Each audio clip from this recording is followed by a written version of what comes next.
Europe 1.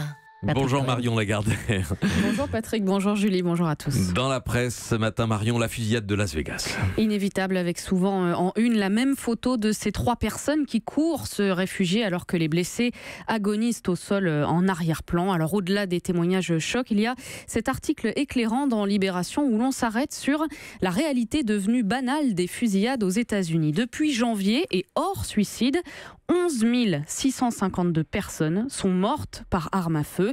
Il y a eu 273 fusillades, la dernière datant de dimanche matin au Kansas. Tout ça dans un pays qui compte 310 millions d'armes à feu en circulation, quasiment une par habitant.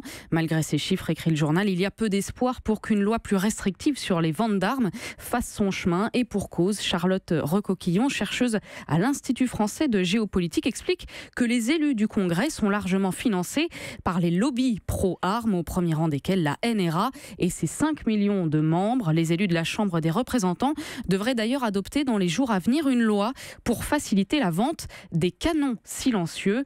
Commentaire de la Maison-Blanche, rouvrir le débat sur les armes à feu est prématuré. Trop de milliards de dollars en jeu, sans doute. Et puis l'autre titre ce matin, c'est la réforme de l'impôt sur la fortune. À commencer par la une du Figaro, Emmanuel Macron doit affronter une polémique, l'exonération de taxes pour les signes ostentatoires de richesse, autrement dit les yachts, lingots et autres voitures de luxe. Pressé par sa majorité, l'exécutif est prêt à faire des concessions. Dans son édito, Gaëtan de Capelle est tout colère. Dans un pays gangréné par la lutte des classes, l'opposition n'a pas tardé à enfourcher son cheval de bataille. La gauche, cela va de soi, mais hélas aussi une partie de la droite incapable d'assumer que la richesse de quelques-uns peut profiter à l'ensemble de la collectivité. Tout ça alors que le monde entier se moque comme d'une guigne de ces signes ostentatoires de richesse. Finalement, il eût été plus logique de supprimer une bonne fois pour toutes l'ISF. Dans les Échos, on fait les comptes, moins de 1% de la flotte mondiale de yachts bat pavillon français et les propriétaires sont en général installés dans les paradis fiscaux. Au total, écrit le journal,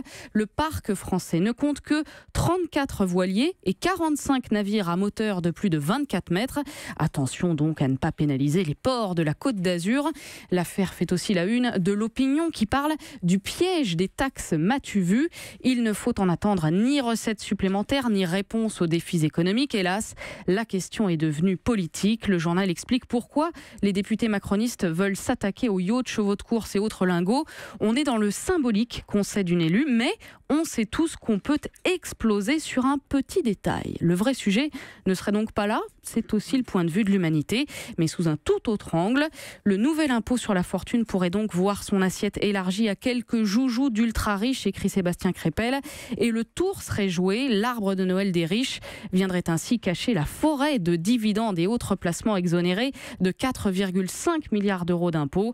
Avec ça, le gouvernement se rachèterait une bonne conduite en récupérant pour l'affichage quelques millions d'euros.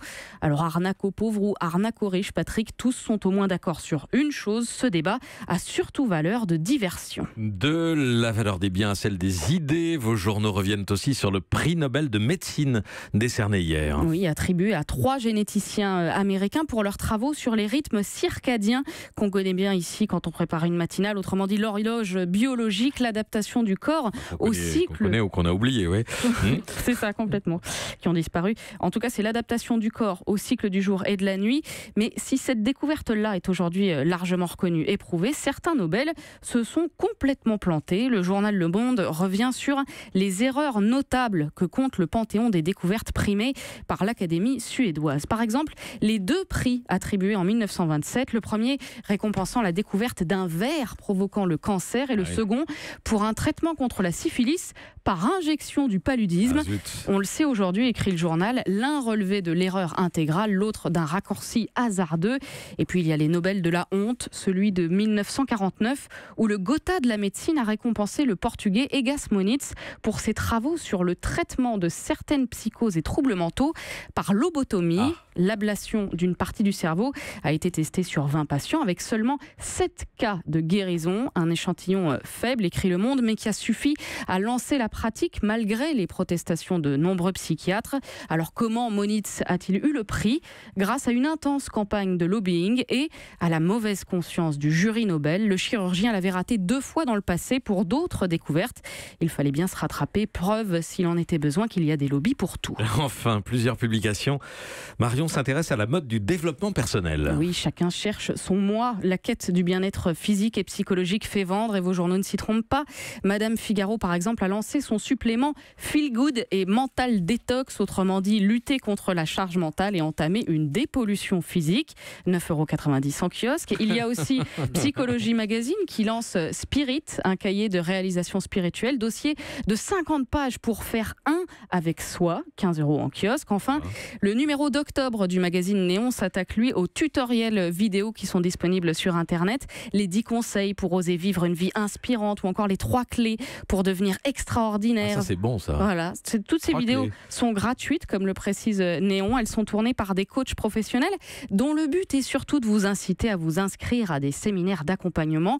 Comptez jusqu'à 1 500 € pour 3 jours. Commentaire d'un philosophe, Fabrice Midal. Nous nous torturons à intégrer des normes, des injonctions, à toujours vouloir faire mieux, mais il faut arrêter. Libérez-vous des pseudo-urgences qui n'en sont pas. Fabrice Midal, qui fait don de ses conseils pour se libérer avec un livre Foutez-vous la paix, disponible pour la modique somme de 17 €. Un peu de business au prétexte de lutter contre un autre business, mais bien sûr, vous n'êtes pas obligé de céder à la pression des lobbies du bien-être. Marion Lagardère pour la revue de presse. Merci beaucoup. Europe 1.